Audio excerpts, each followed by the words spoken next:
At the little town of Beauvais, in Switzerland, there's a particularly comfortable hotel. There are indeed many hotels, for the entertainment of tourists is the business of the place, which, as many travelers will remember, is seated upon the edge of a remarkably blue lake, a lake that it behoves every tourist to visit.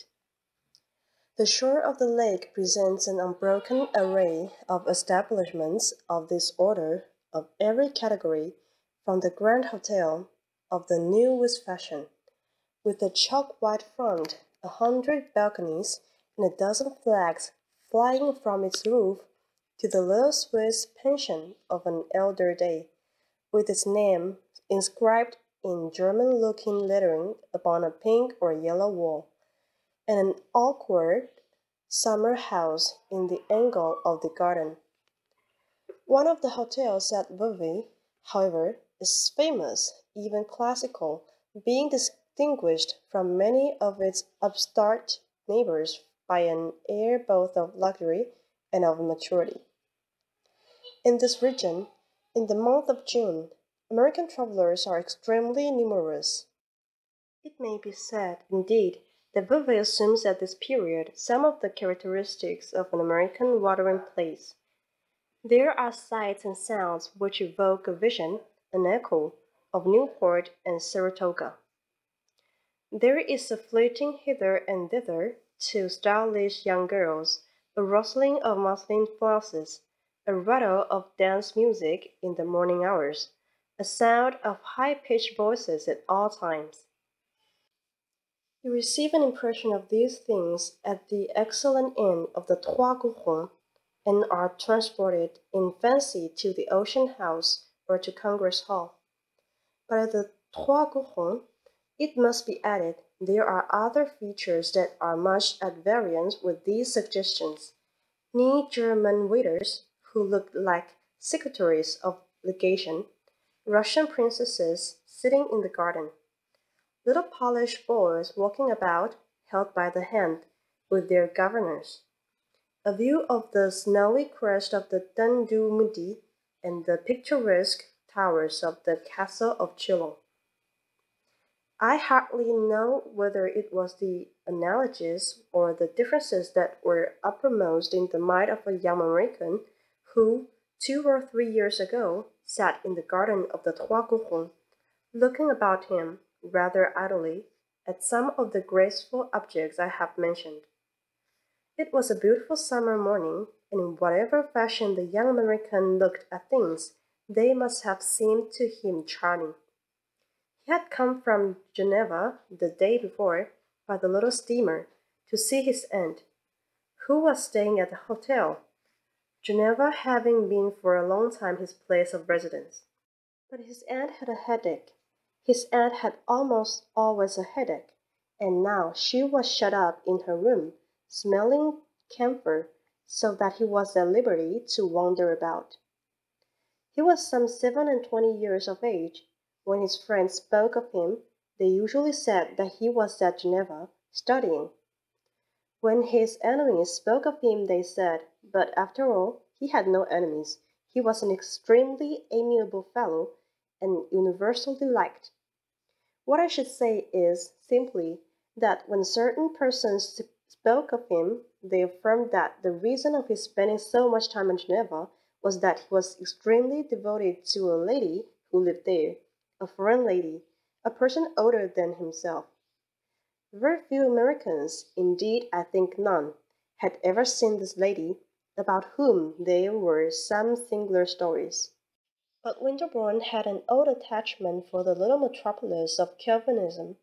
He had been put to school there as a boy, and he had afterwards gone to college there, circumstances which had led to his forming a great many youthful friendships. Many of these he had kept, and they were a source of great satisfaction to him.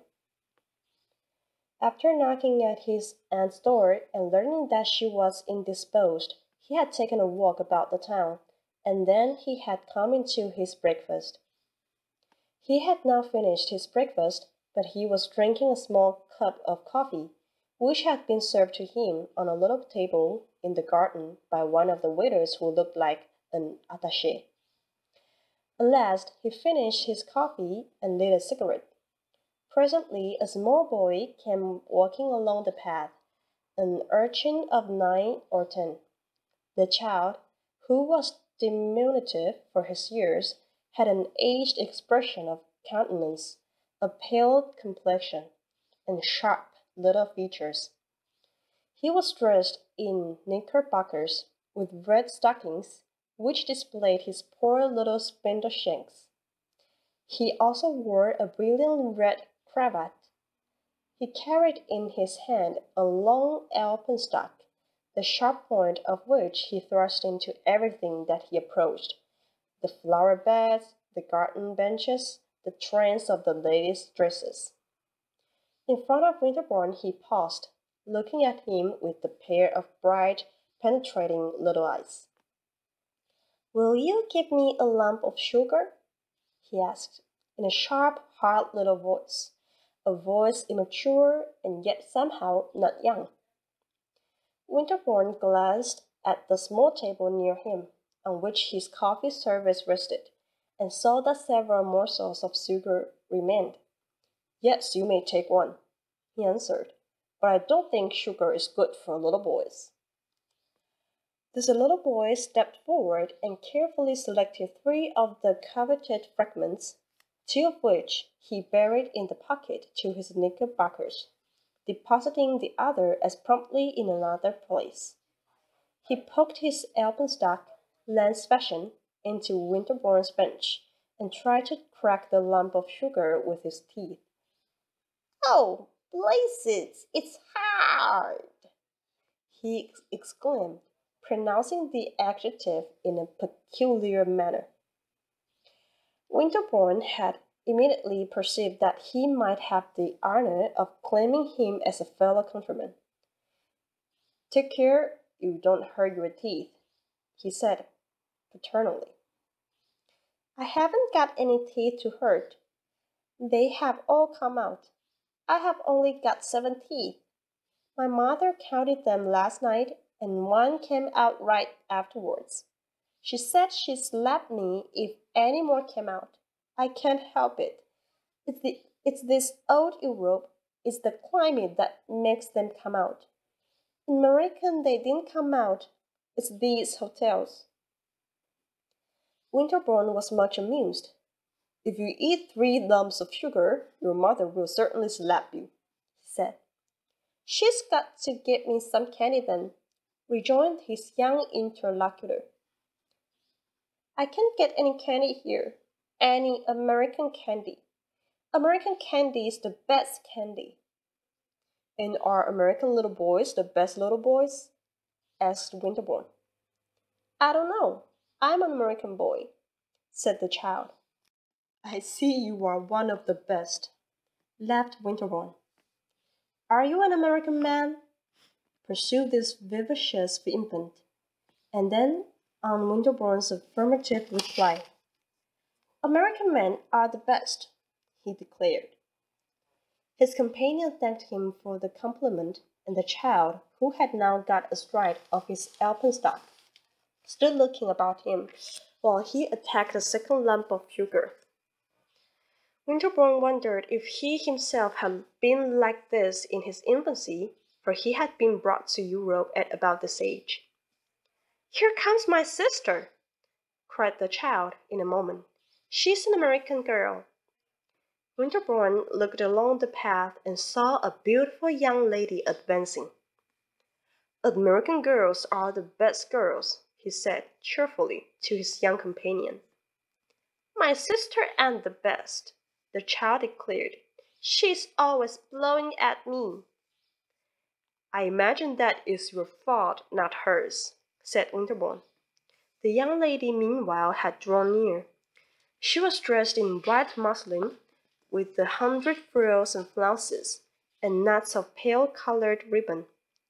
She was bareheaded, but she balanced in her hand a large parasol, with a deep border of embroidery, and she was strikingly, admirably pretty. How pretty they are, thought Winterbourne, straightening himself in his seat as if he were prepared to rise. The young lady paused in front of his bench, near the parapet of the garden, which overlooked the lake.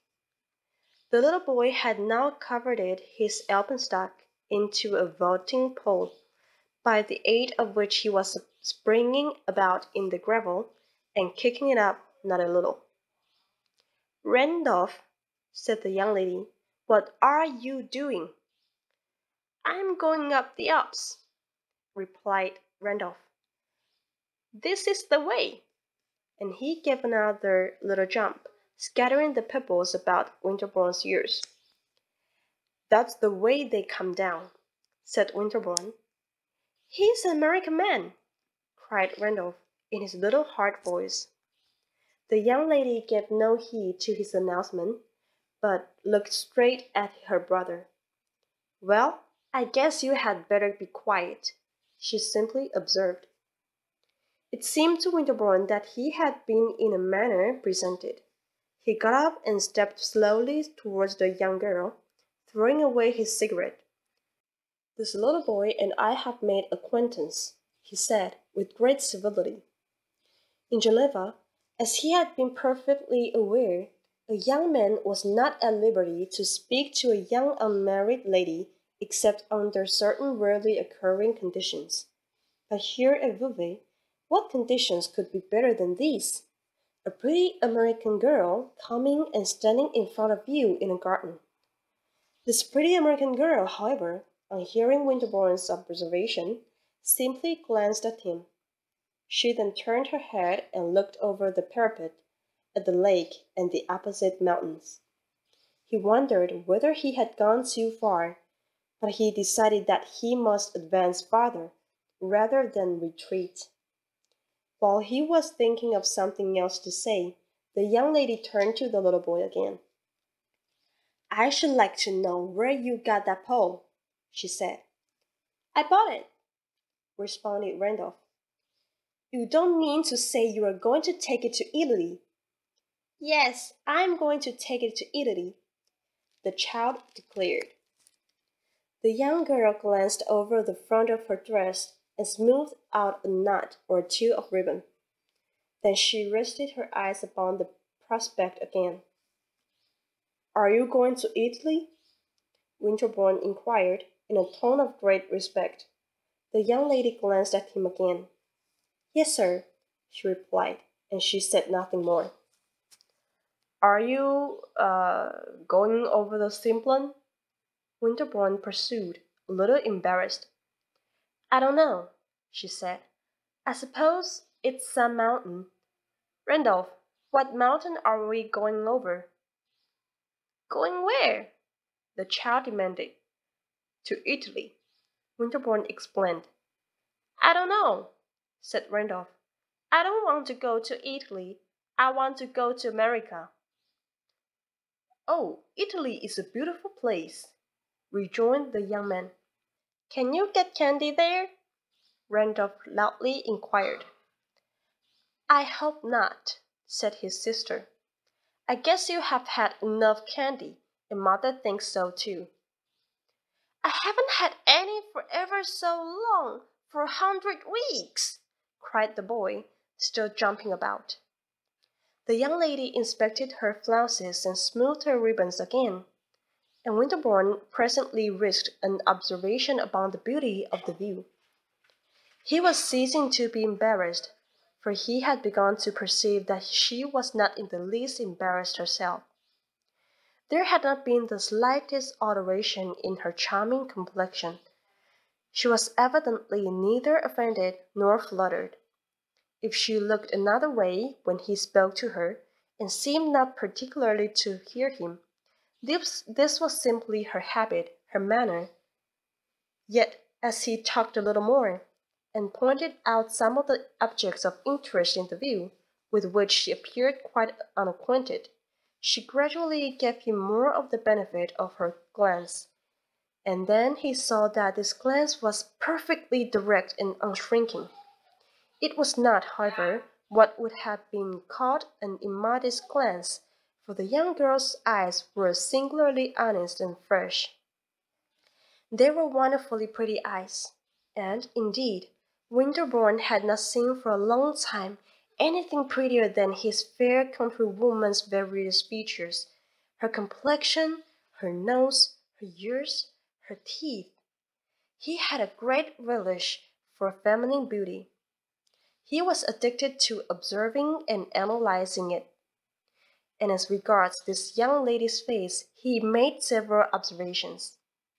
It was not at all insipid, but it was not exactly expressive. And though it was eminently delicate, Winterbourne mentally accused it, very forgivingly, of a want of finish. He thought it very possible that Master Randolph's sister was a coquette. He was sure she had a spirit of her own, but in her bright, sweet, superficial little visage there was no mockery, no irony. Before long it became obvious that she was much disposed towards conversation. She told him that they were going to Rome for the winter, she and her mother and Randolph. She asked him if he was a real American. She wouldn't have taken him for one, he seemed more like a German. This was said after a little hesitation, especially when he spoke. Winterbourne, laughing, answered that he had met Germans who spoke like Americans, but that he had not, so far as he remembered, met an American who spoke like a German. Then he asked her if she would not be more comfortable in sitting upon the bench which she had just quitted. He answered that she liked standing up and walking about, but she presently sat down. She told him she was from New York State, if you know where that is. Winterbourne learned more about her by catching hold of her small, slippery brother and making him stand a few minutes by his side. "Tell me your name, my boy," he said. "Randolph C. Miller," said the boy, sharply, "and I'll tell you her name." And he leveled his alpenstock at his sister. "You had better wait till you are asked," said this young lady, calmly. "I should like very much to know your name," said Winterbourne. "Her name is Daisy Miller," cried the child. "But that isn't her real name. That isn't her name on her cards." "It's a pity you haven't got one of my cards," said Miss Miller. "Her real name is Annie P. Miller," the boy went on. "Ask him his name," said his sister, indicating Winterbourne. But on this point, Randolph seemed perfectly indifferent. He continued to supply information with regard to his own family. "My father's name is Ezra B. Miller," he announced. "My father ain't in Europe. My father's in a better place than Europe." Winterbourne imagined for a moment that this was the manner in which the child had been taught to intimate that Mr. Miller had been removed to a sphere of celestial rewards. But Randolph immediately added, "My father's in Schenectady. He's got a big business. My father's rich, you bet." "Well," ejaculated Miss Miller, lowering her parasol and looking at the embroidered border. Winterbourne presently released the child, who departed, dragging his alpenstock along the path. "He doesn't like Europe," said the young girl. "He wants to go back." "To Schenectady, you mean?" "Yes, he wants to go right home. He hasn't got any boys here. There's one boy here, but he always goes round with the teacher. They won't let him play." "And your brother hasn't any teacher?" Winterbourne inquired. "Mother thought of getting him one, to travel round with us. There was a lady told her of a very good teacher, an American lady. Perhaps you know her, Mrs. Sanders. I think she came from Boston. She told her of this teacher, and we thought of getting him to travel round with us. But Randolph said he didn't want a teacher traveling around with us. He said he wouldn't have lessons when he was in the cars.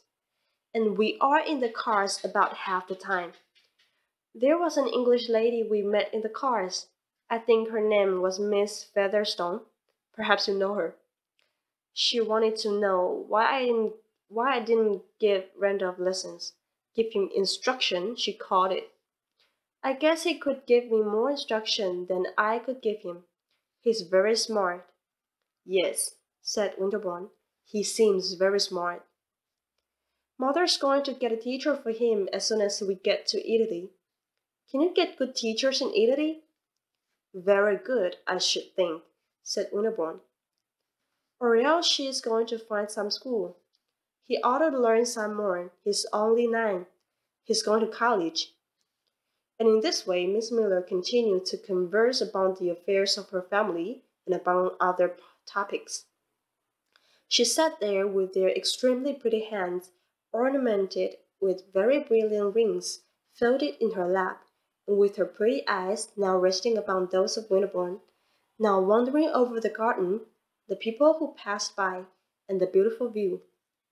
She talked to Winterbourne as if she had known him for a long time.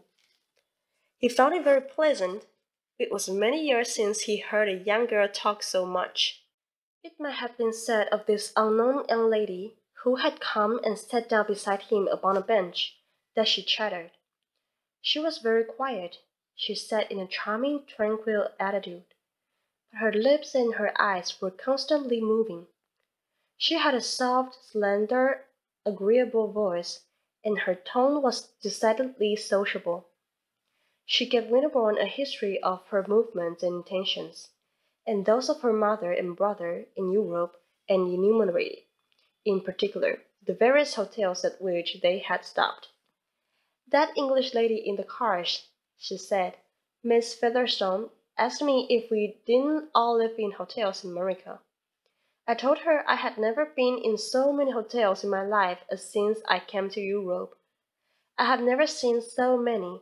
It's nothing but hotels. But Miss Miller did not make this remark with a querulous accent. She appeared to be in the best humor with everything. She declared that the hotels were very good when once you got used to their ways, and that Europe was perfectly sweet. She was not disappointed, not a bit. Perhaps it was because she had heard so much about it before. She had ever so many intimate friends that had been there ever so many times. And then she had had ever so many dresses and things from Paris. Whenever she put on a Paris dress, she felt as if she were in Europe. It was a kind of wishing cap, said Winterbourne. Yes, said Miss Miller, without examining this analogy. It always made me wish I was here. But I needn't have done that for dresses. I'm sure they send all the pretty ones to America. You see the most frightful things here. The only thing I don't like, she proceeded, is the society. There isn't any society. Or if there is, I don't know where it keeps itself. Do you? I suppose there is some society somewhere, but I haven't seen anything of it. I'm very fond of society, and I have always had a great deal of it. I don't mean only in Schenectady, but in New York. I used to go to New York every winter. In New York, I had lots of society. Last winter, I had 17 dinners given me, and 3 of them were by gentlemen, added Daisy Miller. I have more friends in New York than in Schenectady, more gentlemen friends, and more young lady friends too, she resumed in a moment. She paused again for an instant. She was looking at Winterbourne with all her prettiness in her lively eyes and in her light, slightly monotonous smile. I have always had, she said, a great deal of gentlemen's society. Poor Winterbourne was amused, perplexed, and decidedly charmed. He had never yet heard a young girl express herself in just this fashion. Never, at least, save in cases where to say such things seemed like a kind of demonstrative evidence of a certain laxity of deportment. And yet, was he to accuse Miss Daisy Miller of actual or potential inconduite, as they said at Geneva? He felt that he had lived at Geneva so long that he had lost a good deal. He had become dishabituated to the American tone. Never, indeed, since he had grown old enough to appreciate things, had he encountered a young American girl of so pronounced a type as this. Certainly she was very charming, but how deucedly sociable. Was she simply a pretty girl from New York State? Were they all like that? The pretty girls who had a good deal of gentleman's society? Or was she also a designing, an audacious, an unscrupulous young person? Winterbourne had lost his instinct in this matter, and his reason could not help him. Miss Daisy Miller looked extremely innocent. Some people had told him that, after all, American girls were exceedingly innocent, and others had told him that, after all, they were not. He was inclined to think Miss Daisy Miller was a flirt, a pretty American flirt. He had never, as yet, had any relations with young ladies of this category. He had known, here in Europe, 2 or 3 women, persons older than Miss Daisy Miller, and provided, for respectability's sake, with husbands, who were great coquettes, dangerous, terrible women, with whom one's relations were liable to take a serious turn. But this young girl was not a coquette in that sense. She was very unsophisticated. She was only a pretty American flirt. Winterbourne was almost grateful for having found the formula that applied to Miss Daisy Miller. He leaned back in his seat. He remarked to himself that she had the most charming nose he had ever seen. He wondered what were the regular conditions and limitations of one's intercourse with a pretty American flirt. It presently became apparent that he was on the way to learn. "Have you been to that old castle?"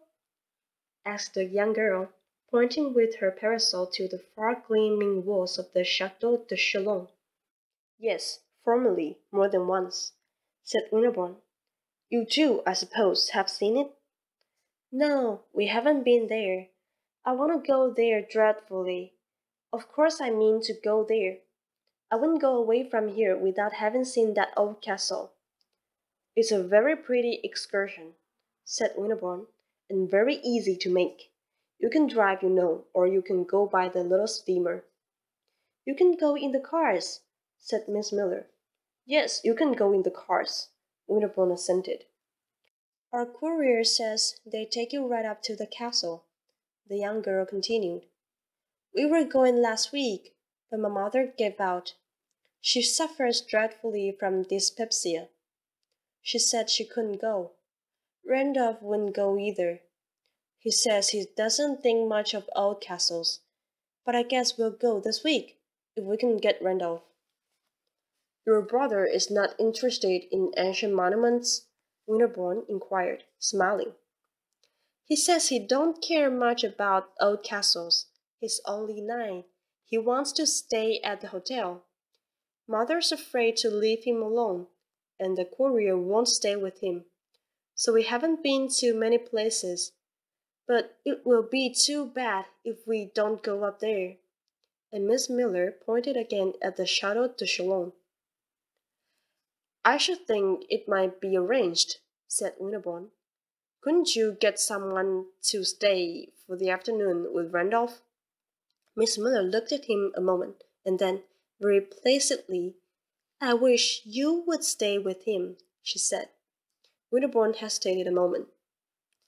"I would much rather go to Chalons with you." "With me?" asked the young girl, with the same placidity. She didn't rise, blushing, as a young girl at Geneva would have done, and yet Winterbourne, conscious that he had been very bold, thought it possible she was offended. "With your mother," he answered very respectfully. But it seemed that both his audacity and his respect were lost upon Miss Daisy Miller. "I guess my mother won't go, after all," she said. "She don't like to ride round in the afternoon. But did you really mean what you said just now, that you would like to go up there?" "Most earnestly," Winterbourne declared. "Then we may arrange it. If mother will stay with Randolph, I guess Eugenio will." "Eugenio?" the young man inquired. "Eugenio's our courier. He doesn't like to stay with Randolph. He's the most fastidious man I ever saw. But he's a splendid courier. I guess he'll stay at home with Randolph if Mother does, and then we can go to the castle." Winterbourne reflected for an instant as lucidly as possible. "We" could only mean Miss Daisy Miller and himself. This program seemed almost too agreeable for credence. He felt as if he ought to kiss the young lady's hand. Possibly he would have done so, and quite spoiled the project. But at this moment another person, presumably Eugenio, appeared. A tall, handsome man, with superb whiskers, wearing a velvet morning coat and a brilliant watch chain, approached Miss Miller, looking sharply at her companion. "Oh, Eugenio!" said Miss Miller, with a friendless accent. Eugenio had looked at Winterbourne from head to foot. He now bowed gravely to the young lady. "I have the honor to inform mademoiselle that luncheon is upon the table." Miss Miller slowly rose. "See here, Eugenio," she said, "I'm going to that old castle, anyway." "To the Chateau de Chillon, mademoiselle?" the courier inquired. "Mademoiselle had made arrangements," he added, in a tone which struck Winterbourne as very impertinent. Eugenio's tone apparently threw even to Miss Miller's own apprehension a slightly ironical light upon the young girl's situation. She turned to Winterbourne, blushing a little, a very little. "You won't back out?" she said. "I shall not be happy till we go," he protested. "And you are staying in this hotel?" she went on. "And you are really an American?" The courier stood looking at Winterbourne, offensively. The young man, at least, thought his manner of looking an offense to Miss Miller. It conveyed an imputation that she picked up acquaintances. "I shall have the honor of presenting to you a person who will tell you all about me," he said, smiling, and referring to his aunt. "Oh, well, we'll go some day," said Miss Miller, and she gave him a smile and turned away. She put up her parasol and walked back to the inn beside Eugenio. Winterbourne stood looking after her, and as she moved away, drawing her muslin furbelows over the gravel, said to himself that she had the tournure of a princess. Chapter 2. He had, however, engaged to do more than proved feasible in promising to present his aunt, Mrs. Costello, to Miss Daisy Miller. As soon as the former lady had got better of her headache, he waited upon her in her apartment, and, after the proper inquiries in regard to her health, he asked her if she had observed in the hotel an American family, a mamma, a daughter, and a little boy. "And a courier?" said Mrs. Costello. "Oh, yes, I have observed them, seen them, heard them, and kept out of their way." Mrs. Costello was a widow with a fortune, a person of much distinction, who frequently intimated that, if she were not so dreadfully liable to sick headaches, she would probably have left a deeper impress upon her time. She had a long pale face, a high nose, and a great deal of very striking white hair, which she wore in large puffs and rouleaux over the top of her head. She had 2 sons married in New York, and another who was now in Europe. This young man was amusing himself at Homburg, and, though he was on his travels, was rarely perceived to visit any particular city at the moment selected by his mother for her own appearance there. Her nephew, who had come up to Vevey expressly to see her, was therefore more attentive than those who, as she said, were nearer to her. He had imbibed at Geneva the idea that one must always be attentive to one's aunt. Mrs. Costello had not seen him for many years, and she was greatly pleased with him, manifesting her approbation by initiating him into many of the secrets of that social sway which, as she gave him to understand, she exerted in the American capital. She admitted that she was very exclusive, but if he were acquainted with New York, he would see that one had to be. And her picture of the minutely hierarchical constitution of the society of that city, which she presented to him in many different lights, was, to Winterbourne's imagination, almost oppressively striking. He immediately perceived, from her tone, that Miss Daisy Miller's place in the social scale was low. "I'm afraid you don't approve of them," he said. "They are very common," Mrs. Costello declared. "They are the sort of Americans that one does one's duty by not accepting." "Ah, you don't accept them?" said the young man. "I can't, my dear Frederick. I would if I could, but I can't." "The young girl is very pretty," said Winterbourne in a moment. "Of course she is pretty, but she is very common."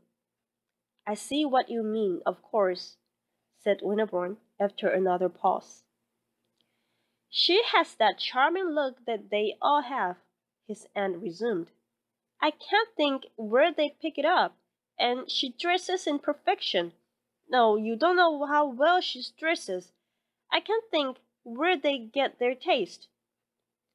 "But, my dear aunt, she is not, after all, a common savage." "She is a young lady," said Mrs. Costello, "who has an intimacy with her mamma's courier." "An intimacy with the courier?" the young man demanded. "Oh, the mother is just as bad. They treat the courier like a familiar friend, like a gentleman.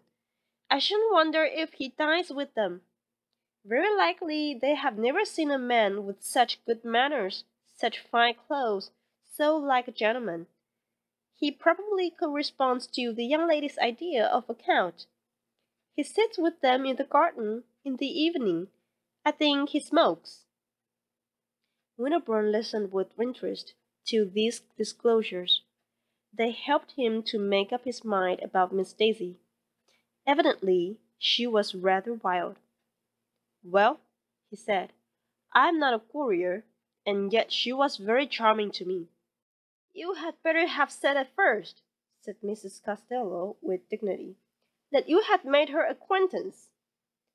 "We simply met in the garden, and we talked a bit." "Tout bonnement! And pray what did you say?" "I said I should take the liberty of introducing her to my admirable aunt." "I am much obliged to you." "It was to guarantee my respectability," said Winterbourne. "And pray who is to guarantee hers?" "Ah, you are cruel," said the young man. "She is a very nice girl." "You don't say that as if you believed it," Mrs. Costello observed. "She is completely uncultivated," Winterbourne went on, "but she is wonderfully pretty, and, in short, she is very nice. To prove that I believe it, I'm going to take her to the Chateau de Chalon." "You two are going off there together?" "I should say it proved just the contrary. How long had you known her, may I ask, when this interesting project was formed? You haven't been 24 hours in the house." "I have known her half an hour," said Winterbourne, smiling. "Dear me!" cried Mrs. Costello. "What a dreadful girl!" Her nephew was silent for some moments.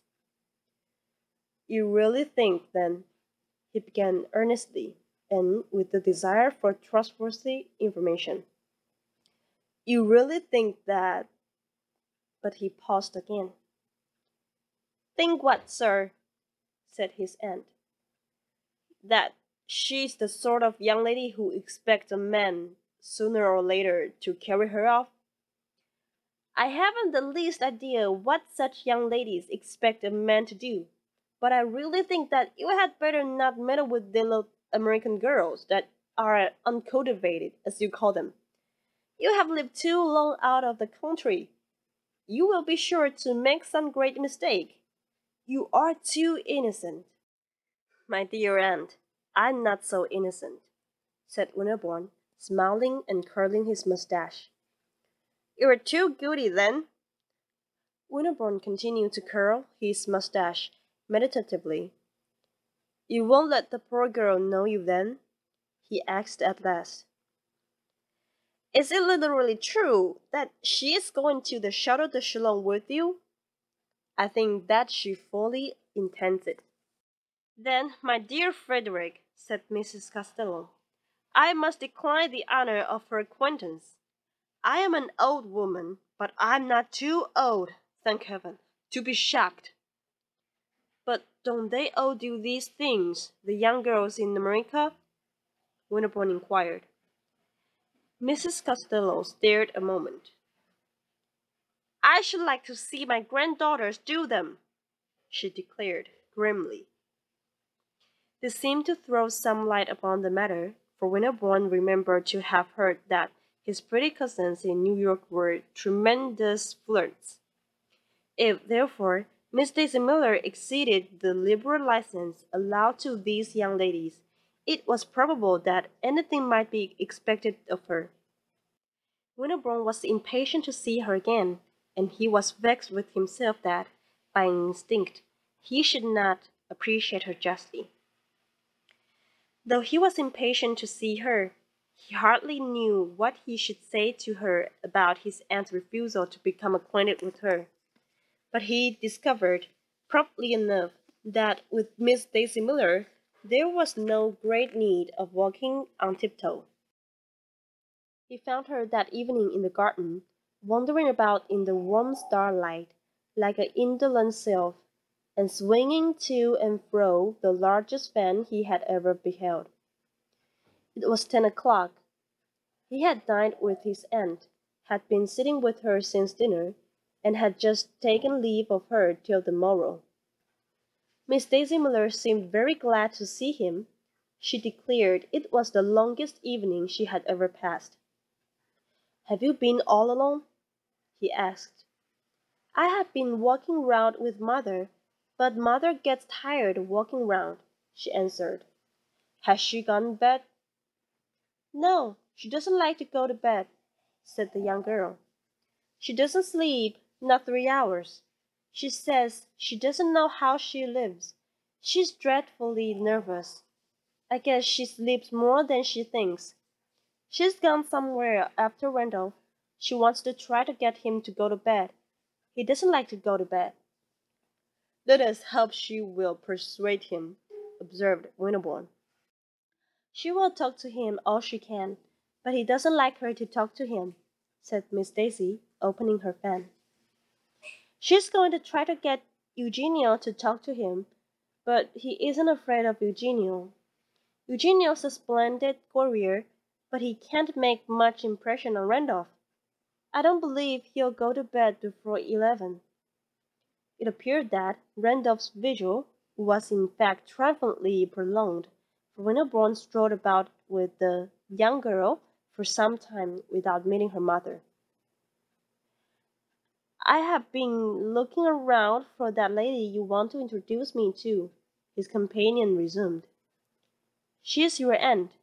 Then, on Winterbourne's admitting the fact, and expressing some curiosity as to how she had learned it, she said she had heard all about Mrs. Costello from the chambermaid. She was very quiet and very comme il faut. She wore white puffs. She spoke to no one, and she never dined at the table d'hôte. Every 2 days she had a headache. I think that's a lovely description, headache and all, said Miss Daisy, chattering along in her thin, gay voice. I want to know her ever so much. I know just what your aunt would be. I know I should like her. She would be very exclusive. I like a lady to be exclusive. I'm dying to be exclusive myself. Well, we are exclusive, Mother and I. We don't speak to everyone, or they don't speak to us. I suppose it's about the same thing. Anyway, I shall be ever so glad to know your aunt. Winterbourne was embarrassed. She would be most happy, he said, but I'm afraid those headaches would interfere. The young girl looked at him through the dusk. But I suppose she doesn't have a headache every day, she said sympathetically. Winterbourne was silent a moment. She tells me she does, he answered at last, not knowing what to say. Miss Daisy Miller stopped and stood looking at him. Her prettiness was still visible in the darkness. She was opening and closing her enormous fan. She doesn't want to know me, she said suddenly. Why don't you say so? You needn't be afraid. I'm not afraid. And she gave a little laugh. Winterbourne fancied there was a tremor in her voice. He was touched, shocked, mortified by it. My dear young lady, he protested, she knows no one. It's her wretched health. The young girl walked on a few steps, laughing still. You needn't be afraid, she repeated. Why should she want to know me? Then she paused again. She was close to the parapet of the garden, and in front of her was the starlit lake. There was a vague sheen upon its surface, and in the distance were dimly seen mountain fronts. Daisy Miller looked out upon the mysterious prospect, and then she gave another little laugh.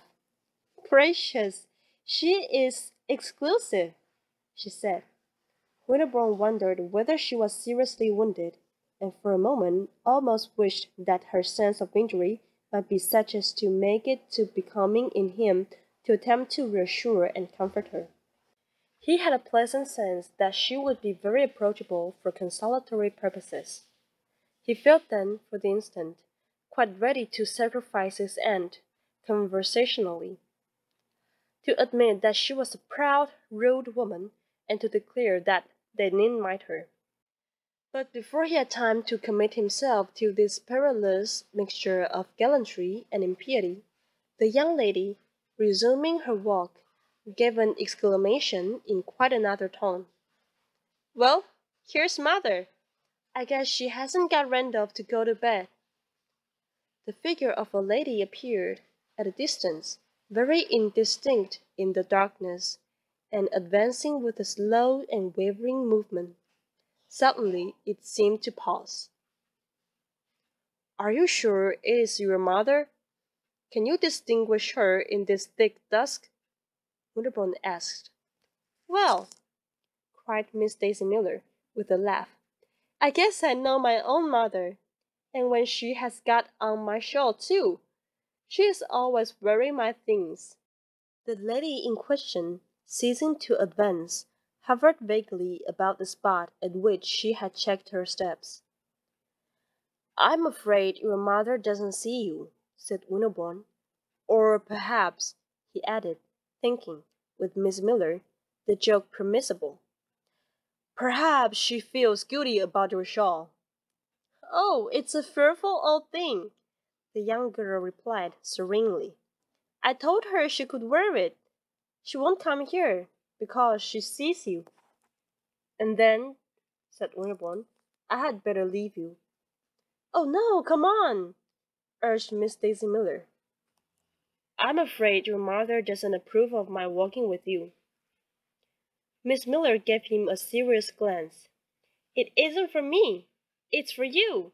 That is, it's for her. Well, I don't know who it's for, but Mother doesn't like any of my gentleman friends. She's right down timid. She always makes a fuss if I introduce a gentleman. But I do introduce them, almost always.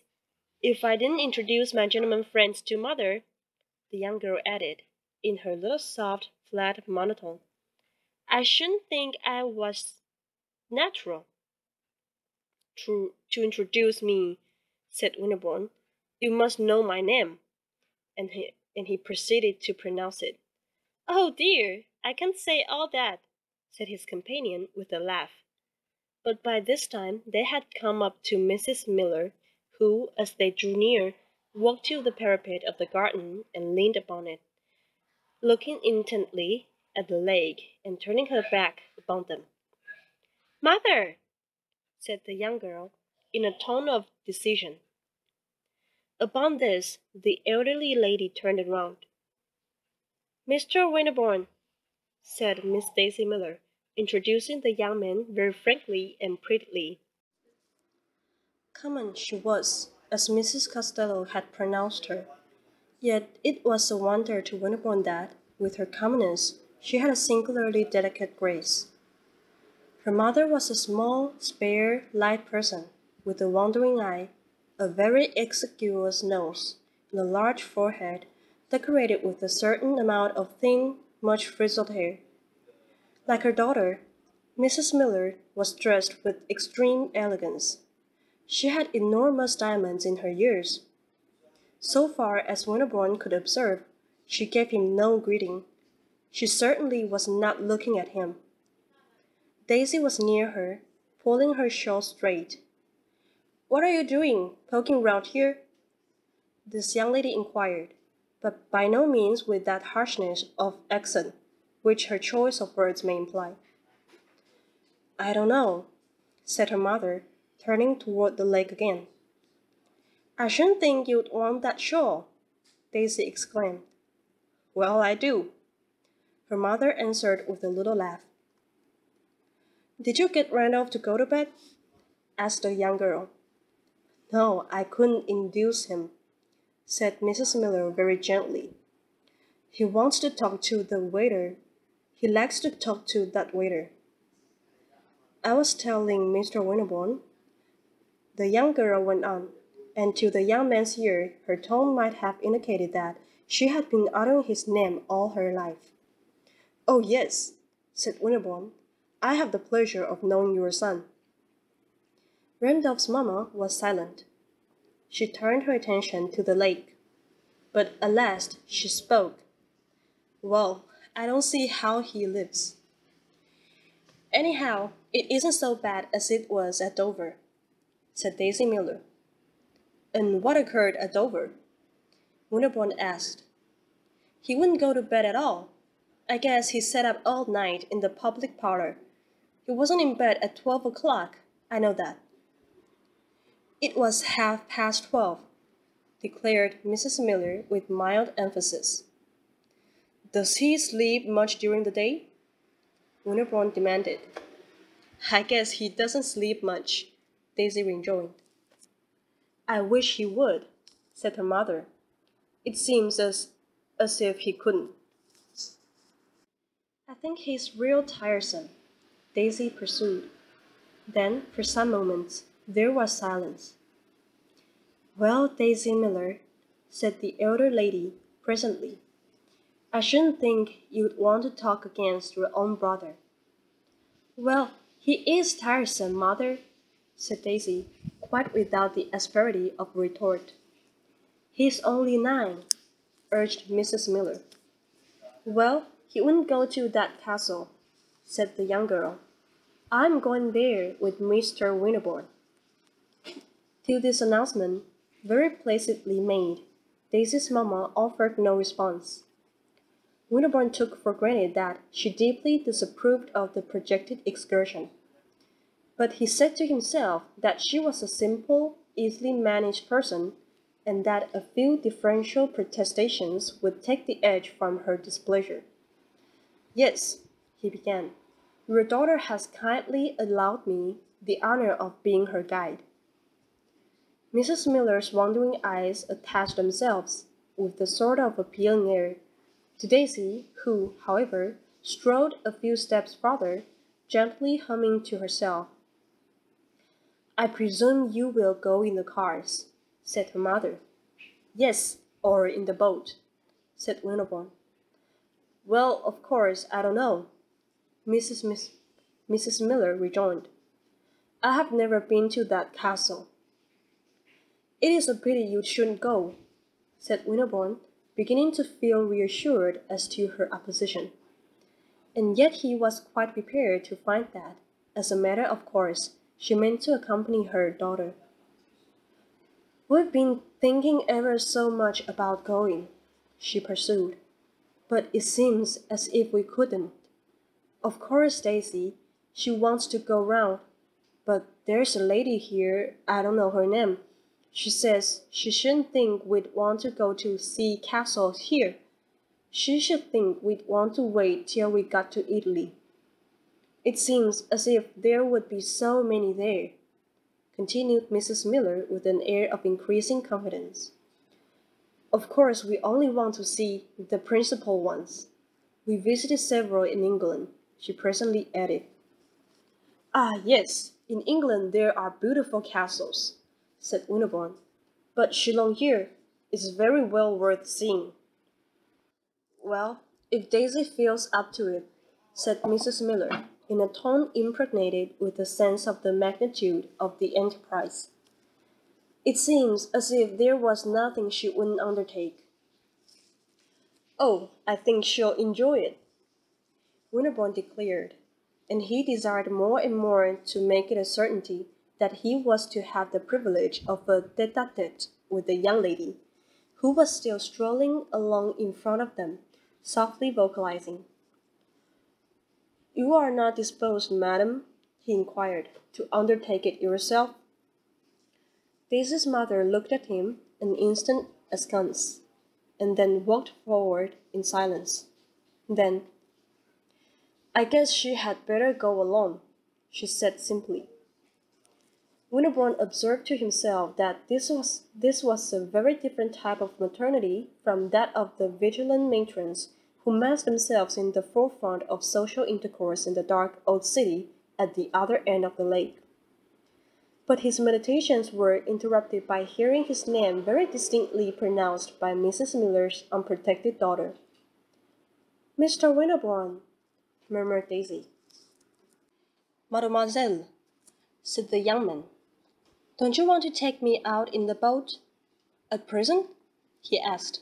"Of course," said Daisy. "Well, Annie Miller," exclaimed her mother. "I beg you, madam, to let her go," said Winterbourne ardently, for he had never yet enjoyed the sensation of guiding through the summer starlight a skiff freighted with a fresh and beautiful young girl. "I shouldn't think she'd want to," said her mother. "I should think she'd rather go indoors." "I'm sure Mr. Winterbourne wants to take me," Daisy declared. "He's so awfully devoted." "I will row you over to Shillong in the starlight." "I don't believe it," said Daisy. "Well," ejaculated the elder lady again. "You haven't spoken to me for half an hour," her daughter went on. "I have been having some very pleasant conversation with your mother," said Winterbourne. "Well, I want you to take me out in a boat," Daisy repeated. They had all stopped, and she had turned round and was looking at Winterbourne. Her face wore a charming smile. Her pretty eyes were gleaming. She was swinging her great fan about. "No, it's impossible to be prettier than that," thought Winterbourne. "There are half a dozen boats moored at the landing place," he said, pointing to certain steps which descended from the garden to the lake. "If you will do me the honor to accept my arm, we will go and select one of them." Daisy stood there smiling. She threw back her head and gave a little light laugh. "I like a gentleman to be formal," she declared. "I assure you it's a formal offer." "I was bound I would make you say something," Daisy went on. "You see, it's not very difficult," said Winterbourne, "but I'm afraid you are chaffing me." "I think not, sir," remarked Mrs. Miller very gently. "Do, then, let me give you a row," he said to the young girl. "It's quite lovely the way you say that," cried Daisy. "It will be still more lovely to do it." "Yes, it would be lovely," said Daisy, but she made no movement to accompany him. She only stood there laughing. I should think you had better find out what time it is, interposed her mother. It is 11 o'clock, madam, said a voice with a foreign accent out of the neighboring darkness, and Winterbourne, turning, perceived the florid personage who was in attendance upon the two ladies. He had apparently just approached. "Oh, Eugenio," said Daisy, "I'm going out in the boat." Eugenio bowed. "At 11 o'clock, mademoiselle?" "I'm going with Mr. Winterbourne this very minute." "Do tell her she can't," said Mrs. Miller to the courier. "I think you had better not go out in the boat, mademoiselle," Eugenio declared. Winterbourne wished to heaven this pretty girl were not so familiar with her courier, but he said nothing. "I suppose you don't think it's proper," Daisy exclaimed. "Eugenio doesn't think anything's proper." "I'm at your service," said Winterbourne. "Does mademoiselle propose to go alone?" asked Eugenio of Mrs. Miller. "Oh, no, with this gentleman," answered Daisy's mamma. The courier looked for a moment at Winterbourne. The latter thought he was smiling, and then, solemnly, with a bow, "As mademoiselle pleases," he said. "Oh, I hoped you would make a fuss," said Daisy. "I don't care to go now." "I myself shall make a fuss if you don't go," said Winterbourne. "That's all I want, a little fuss," and the young girl began to laugh again. "Mr. Randolph has gone to bed," the courier announced frigidly. "Oh, Daisy, now we can go," said Mrs. Miller. Daisy turned away from Winterbourne, looking at him, smiling and fanning herself. "Good night," she said. "I hope you are disappointed, or disgusted, or something." He looked at her, taking the hand she offered him. "I am puzzled," he answered. "Well, I hope it won't keep you awake," she said very smartly, and, under the escort of the privileged Eugenio, the two ladies passed toward the house. Winterbourne stood looking after them. He was indeed puzzled. He lingered beside the lake for a quarter of an hour, turning over the mystery of the young girl's sudden familiarities and caprices. But the only very definite conclusion he came to was that he should enjoy deucedly going off with her somewhere. 2 days afterward, he went off with her to the castle of Shillong. He waited for her in the large hall of the hotel, where the couriers, the servants, the foreign tourists were lounging about and staring. It was not the place he should have chosen, but she had appointed it. She came tripping downstairs, buttoning her long gloves, squeezing her folded parasol against her pretty figure, dressed in the perfection of her soberly elegant traveling costume. Winterbourne was a man of imagination and, as our ancestors used to say, sensibility. As he looked at her dress and, on the great staircase, her little rapid, confiding step, he felt as if there were something romantic going forward. He could have believed he was going to elope with her. He passed out with her among all the idle people that were assembled there. They were all looking at her very hard. She had begun to chatter as soon as she joined him. Winterbourne's preference had been that they should be conveyed to Shillong in a carriage, but she expressed a lively wish to go in the little steamer. She declared that she had a passion for steamboats. There was always such a lovely breeze upon the water, and you saw such lots of people. The sail was not long, but Winterbourne's companion found time to say a great many things. To the young man himself, their little excursion was so much of an escapade, an adventure, that, even allowing for her habitual sense of freedom, he had some expectation of seeing her regard it in the same way. But it must be confessed that, in this particular, he was disappointed. Daisy Miller was extremely animated.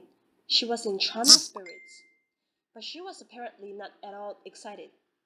She was not fluttered. She avoided neither his eyes nor those of anyone else. She blushed neither when she looked at him nor when she felt that people were looking at her. People continued to look at her a great deal, and Winterbourne took much satisfaction in his pretty companion's distinguished air. He had been a little afraid that she would talk loud, laugh overmuch, and even, perhaps, desire to move about the boat a good deal. But he quite forgot his fears. He sat smiling, with his eyes upon her face, while, without moving from her place, she delivered herself of a great number of original reflections. It was the most charming garrulity he had ever heard. He had assented to the idea that she was common, but was she so, after all, or was he simply getting used to her commonness? Her conversation was chiefly of what metaphysicians term the objective cast, but every now and then it took a subjective turn. "What on earth are you so grave about?" she suddenly demanded, fixing her agreeable eyes upon Winterbourne's. "Am I grave?" he asked. "I had an idea I was grinning from ear to ear." "You look as if you were taking me to a funeral. If that's a grin, your ears are very near together. Should you like me to dance a hornpipe on the deck?" "Pray do, and I'll carry round your hat. It will pay the expenses of our journey." "I never was better pleased in my life," murmured Winterbourne. She looked at him a moment, and then burst into a little laugh. "I like to make you say those things. You're a queer mixture." In the castle, after they had landed, the subjective element decidedly prevailed. Daisy tripped about the vaulted chambers, rustled her skirts in the corkscrew staircases, flirted back with a pretty little cry and a shudder from the edge of the oubliette, and turned a singularly well-shaped ear to everything that Winterbourne told her about the place. But he saw that she cared very little for feudal antiquities, and that the dusky traditions of Chillon made but a slight impression upon her. They had the good fortune to have been able to walk about without other companionship than that of the custodian, and Winterbourne arranged with this functionary that they should not be hurried, that they should linger and pause wherever they chose. The custodian interpreted the bargain generously. Winterbourne, on his side, had been generous, and ended by leaving them quite to themselves. Miss Miller's observations were not remarkable for logical consistency. For anything she wanted to say, she was sure to find a pretext. She found a great many pretexts in the rugged embrasures of Chillon for asking Winterbourne certain questions about himself, his family, his previous history, his tastes, his habits, his intentions, and for supplying information upon corresponding points in her own personality. Of her own taste, habits, and intentions, Miss Miller was prepared to give the most definite, and indeed the most favorable account. "Well, I hope you know enough," she said to her companion, after he had told her the history of the unhappy Bonnivard. "I never saw a man that knew so much." The history of Bonnivard had evidently, as they say, gone into one ear and out of the other.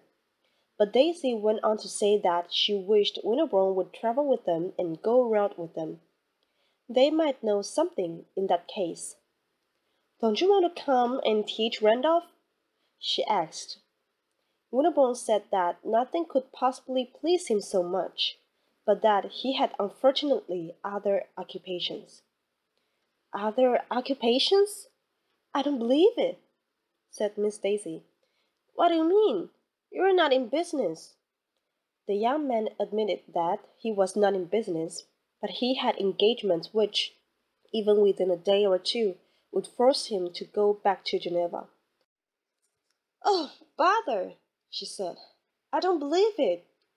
And she began to talk about something else.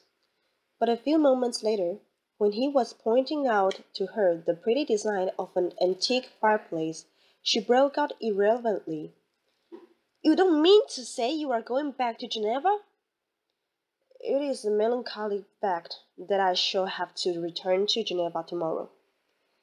"Well, Mr. Winterbourne," said Daisy, "I think you're horrid." "Oh, don't say such dreadful things," said Winterbourne, just at the last. "The last!" cried the young girl. "I call it the first. I have a mind to leave you here and go straight back to the hotel alone." And for the next 10 minutes she did nothing but call him horrid. Poor Winterbourne was fairly bewildered. No young lady had as yet done him the honor to be so agitated by the announcement of his movements. His companion, after this, ceased to pay any attention to the curiosities of Ceylon or the beauties of the lake.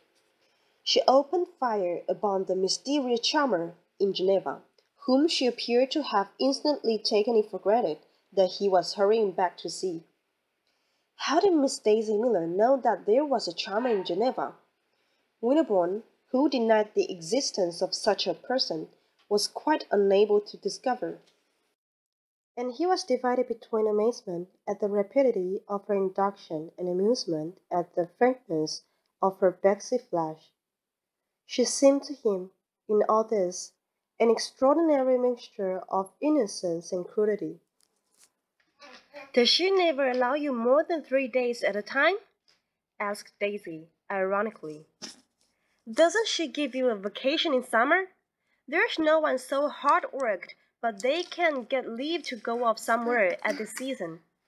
I suppose, if you stay another day, she'll come after you in the boat. Do wait over till Friday, and I will go down to the landing to see her arrive."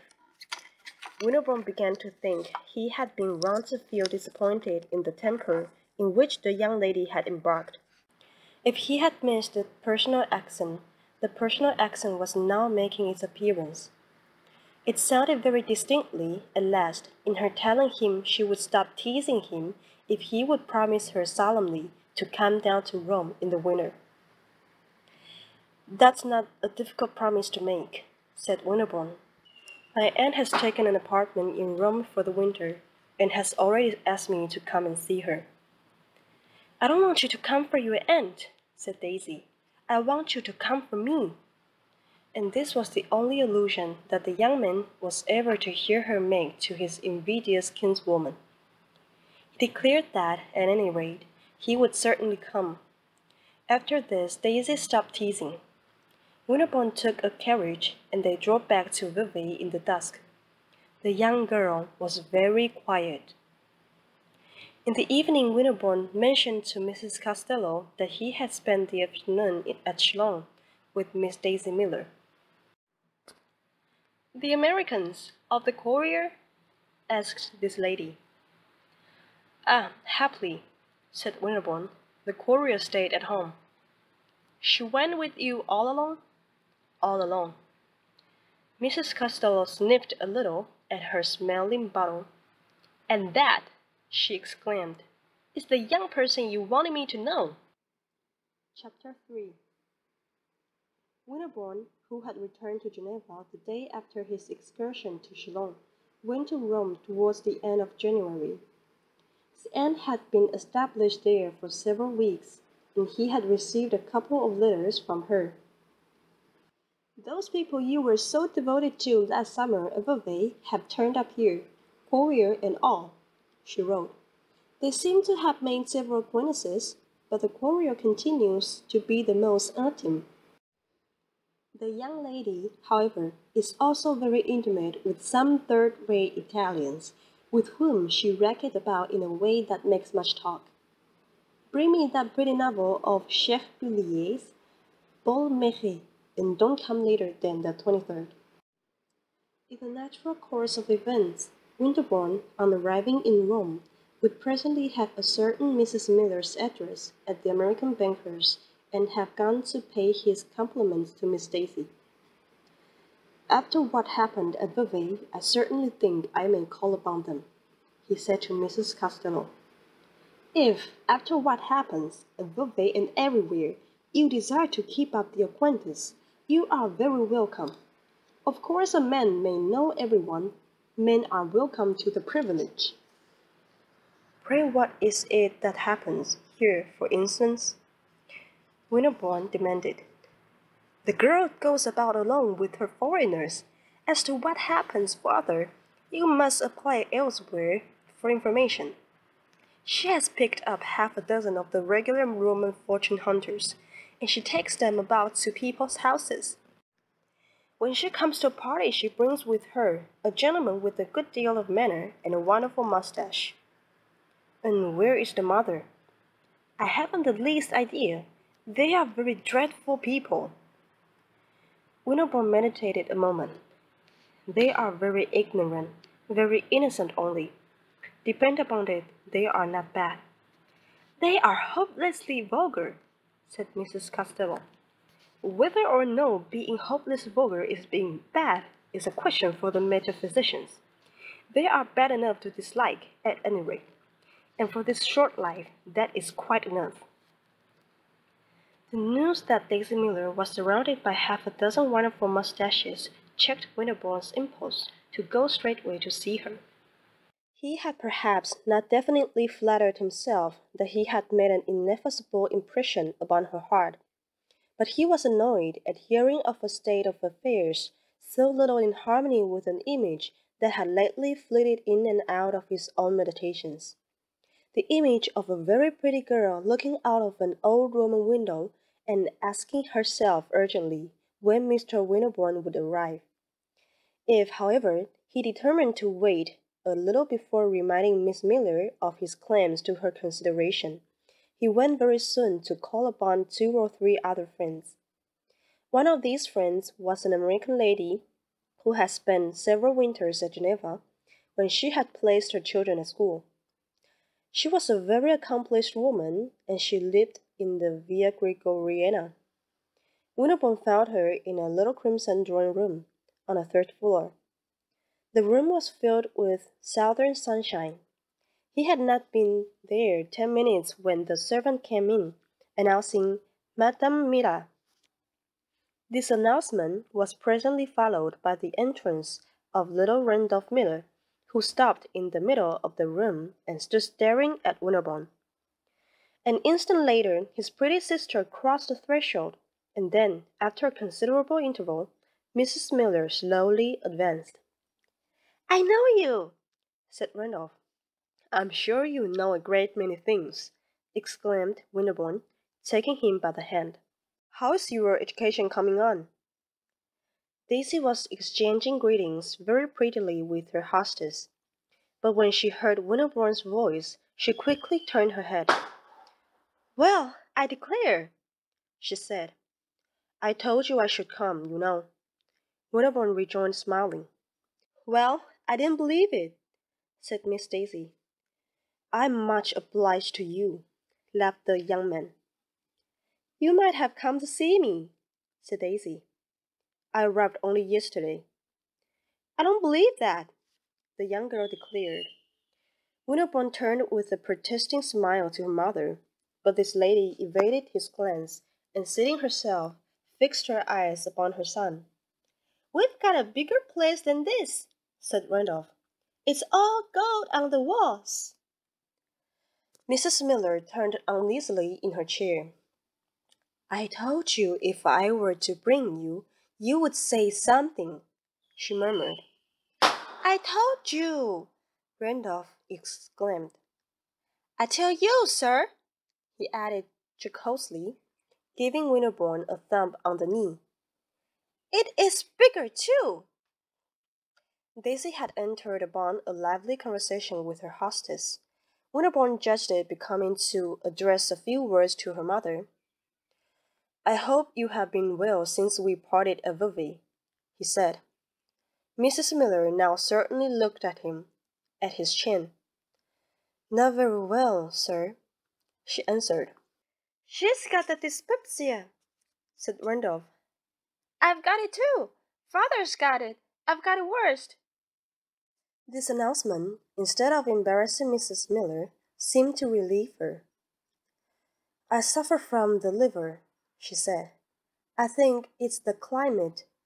It's less bracing than Schenectady, especially in the winter season.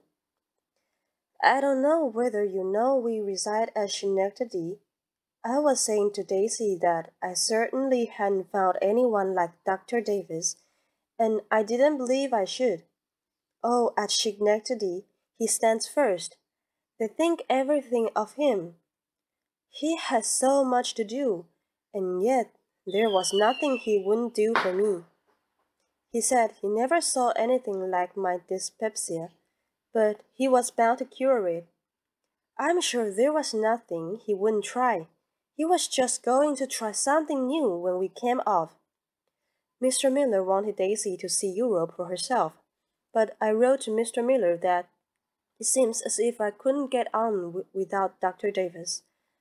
At Schenectady, he stands at the very top, and there is a great deal of sickness there, too. It affects my sleep."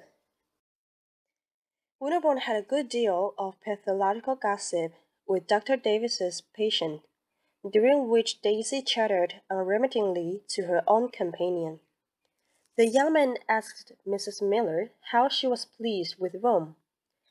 "Well, I must say I am disappointed," she answered. "We had heard so much about it. I suppose we had heard too much, but we couldn't help that. We had been led to expect something different." "Ah, wait a little, and you will become very fond of it," said Winterbourne. "I hate it worse and worse every day," cried Randolph. "You're like the infant Hannibal," said Winterbourne. "No, I ain't," Randolph declared at a venture. "You are not much like an infant," said his mother. "But we have seen places," she resumed, "that I should put a long way before Rome." And in reply to Winterbourne's interrogation, "There's Zurich," she observed. "I think Zurich is lovely, and we hadn't heard half so much about it." "The best place we've seen is the city of Richmond," said Randolph. "He means the ship," his mother explained. "We crossed in that ship. Randolph had a good time on the city of Richmond." "It's the best place I've seen," the child repeated. "Only it was turned the wrong way." "Well, we've got to turn the right way sometime," said Mrs. Miller, with a little laugh. Winterbourne expressed the hope that her daughter at least found some gratification in Rome, and she declared that Daisy was quite carried away. "It's on account of the society. The society is splendid. She goes round everywhere. She has made a great number of acquaintances. Of course she goes round more than I do. I must say they have been very sociable. They have taken her right in. And then she knows a great many gentlemen. Oh, she thinks there's nothing like Rome. Of course, it's a great deal pleasanter for a young lady if she knows plenty of gentlemen." By this time, Daisy had turned her attention again to Winterbourne. "I've been telling Mrs. Walker how mean you were," the young girl announced. "And what is the evidence you have offered?" asked Winterbourne, rather annoyed at Miss Miller's want of appreciation of the zeal of an admirer who on his way down to Rome had stopped neither at Bologna nor at Florence, simply because of a certain sentimental impatience. He remembered that a cynical compatriot had once told him that American women, the pretty ones, and this gave a largeness to the axiom, were at once the most exacting in the world and the least endowed with sense of indebtedness. "Why, you were awfully mean at Vevey," said Daisy. "You wouldn't do anything. You wouldn't stay there when I asked you." "My dearest young lady," cried Winterbourne, with eloquence, "have I come all the way to Rome to encounter your reproaches?" "Just hear him say that," said Daisy to her hostess, giving a twist to a bow on this lady's dress. "Did you ever hear anything so quaint?" So quaint, my dear, murmured Mrs. Walker, in the tone of a partisan of Winterbourne. Well, I don't know, said Daisy, fingering Mrs. Walker's ribbons. Mrs. Walker, I want to tell you something. Mother! Interposed Randolph, with his rough ends to his words. I tell you, you've got to go. Eugenia will raise something. I'm not afraid of Eugenia, said Daisy, with a toss of her head. Look here, Mrs. Walker, she went on. You know I'm coming to your party. I am delighted to hear it. I've got a lovely dress. I'm very sure of that. But I want to ask a favor, permission to bring a friend. I shall be happy to see any of your friends, said Mrs. Walker, turning with a smile to Mrs. Miller. Oh, they are not my friends, answered Daisy's mamma, smiling shyly in her own fashion. I never spoke to them. It's an intimate friend of mine, Mr. Giovanelli, said Daisy, without a tremor in her clear little voice or a shadow on her brilliant little face. Mrs. Walker was silent a moment. She gave a rapid glance at Winterbourne. I shall be glad to see Mr. Giovanelli, she then said. He's an Italian, Daisy pursued, with the prettiest serenity. He's a great friend of mine. He's the handsomest man in the world, except Mr. Winterbourne. He knows plenty of Italians, but he wants to know some Americans. He thinks ever so much of Americans. He is tremendously clever. He's perfectly lovely. It was settled that this brilliant personage should be brought to Mrs. Walker's party, and then Mrs. Miller prepared to take her leave. I guess we'll go back to the hotel, she said.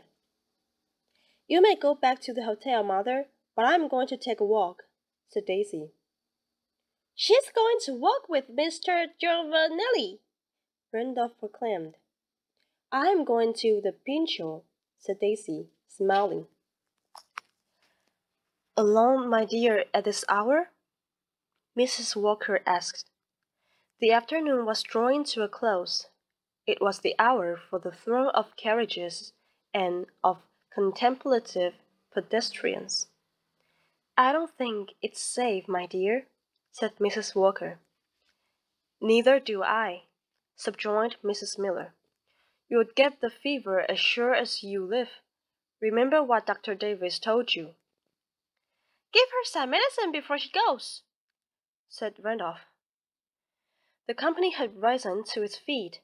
Daisy, still showing her pretty teeth, bent over and kissed her hostess. Mrs. Walker, you are too perfect, she said. I'm not going alone. I'm going to meet a friend. Your friend won't keep you from getting the fever, Mrs. Miller observed. Is it Mr. Giovanelli? Asked the hostess. Winterbourne was watching the girl. At this question his attention quickened. She stood there smiling and smoothing her bonny ribbons.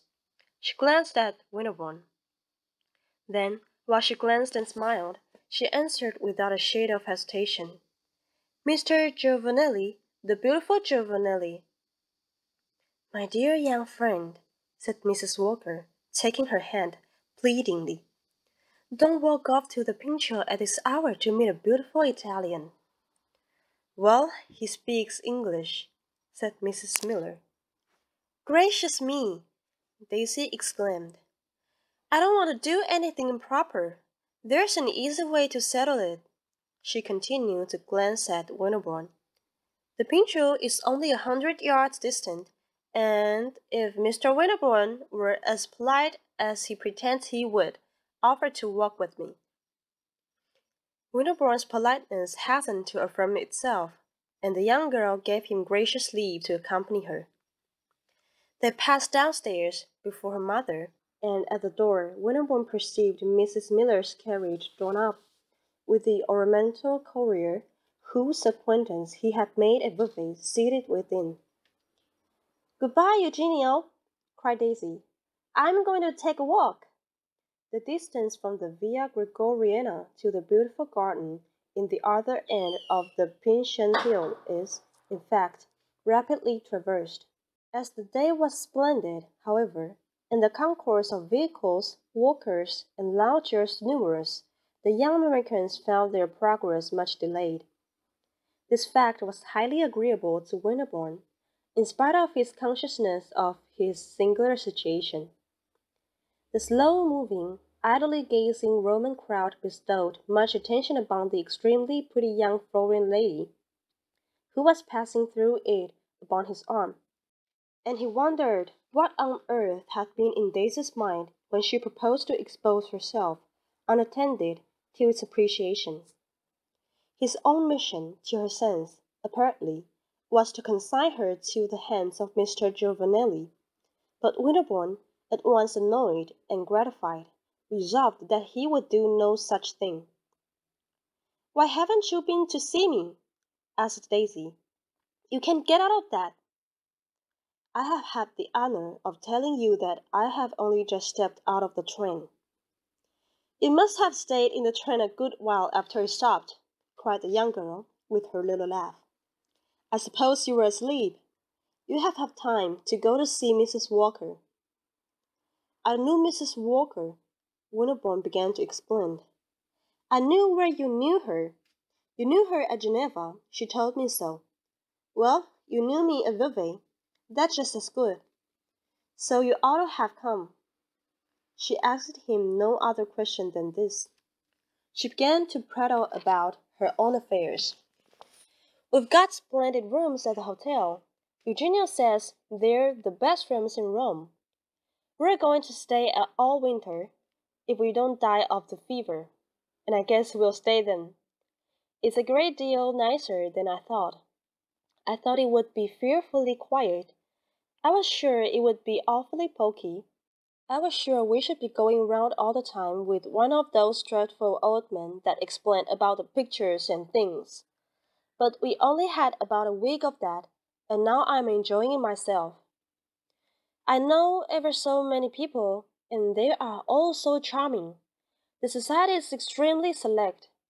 There are all kinds, English and Germans and Italians. I think I like the English best. I like their style of conversation. But there are some lovely Americans. I never saw anything so hospitable. There's something or other every day. There's not much dancing.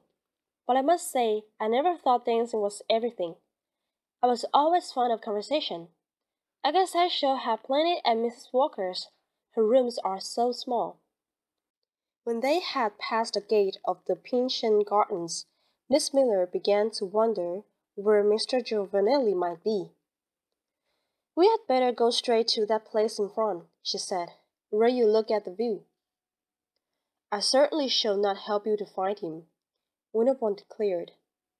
"Then I shall find him without you," said Miss Daisy.